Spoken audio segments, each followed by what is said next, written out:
Your idea, apply Social Security payroll tax to all income above $250,000. Have you sounded out other Democratic senators on it? Where is everybody? Well, we just sent out a dear colleague, and we'll see what kind of support we get. But I should tell you, Keith, interestingly enough, you know who initiated that idea several years ago? Oh. A fellow named Barack Obama when he was running for president of the United States.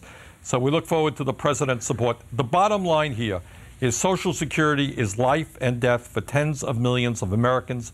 Social Security today is strong for the next 25 years, but I want to see it strong for the next 75 years. And the way to do that is to lift the cap on taxable income for people making more than $250,000 a year. But it takes a penny away from the rich instead of $10 away from the poor. Do you think you could get it past the Republicans in a filibuster? That is a very good question.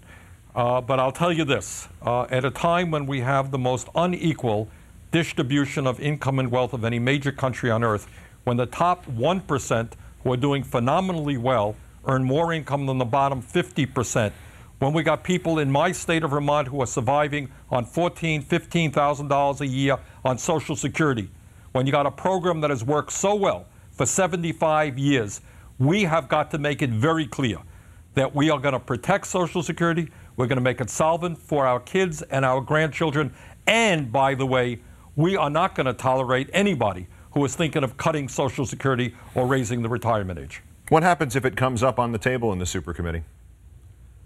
These guys, the Democrats, have got to be very, very strong and do what the overwhelming majority of the American people want, and that is not to cut Social Security.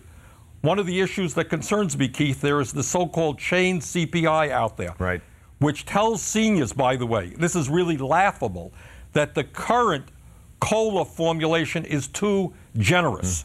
Too generous. Seniors haven't gotten a COLA in 2 years. If you go to this chain CPI, it would mean in 10 years, if you're 65 now, a $560 a year cut in your Social Security benefits, and in 20 years, $1,000 a year when you're 85. That is not, in my view, what America is about. The number of Democrats who say that the president needs to challenge the Republicans more it's huge. It's larger than any other subdivision in that poll that we cited earlier. And we've talked again and again on this program about this one detail. John Nichols from The Nation was on here the other night with the empirical evidence about what's happened to Democrats who've run in special elections in Ohio and Wisconsin. And they have stood up and they've been pro-safety net, pro-labor, pro the things that are traditionally associated with Democrats. They are doing 9 to 10% better than others did in the same districts last year. Is not everything about what the country needs and what the Democrats need in 2012 contained in a very small set of facts that can be recited in 45 seconds, as I just did? Look, the answer is absolutely yes. The working class of this country is being decimated. Median family income is going down. The only people who are doing well are the very wealthy and large corporations. The president has got to understand not only does he have to, from a moral perspective, fight for the working class, fight for the middle class, not only is that the right thing to do for public policy, it is the right thing to do politically. That is what the American people want. I'll give you one funny example. People who are associated with the Tea Party, of all people, believe that we should not be cutting Medicare and Medicaid. What we need is the president to stand firmly with the working class of this country, be prepared to take on the big money interest. When he does that, he's going to win this election handily.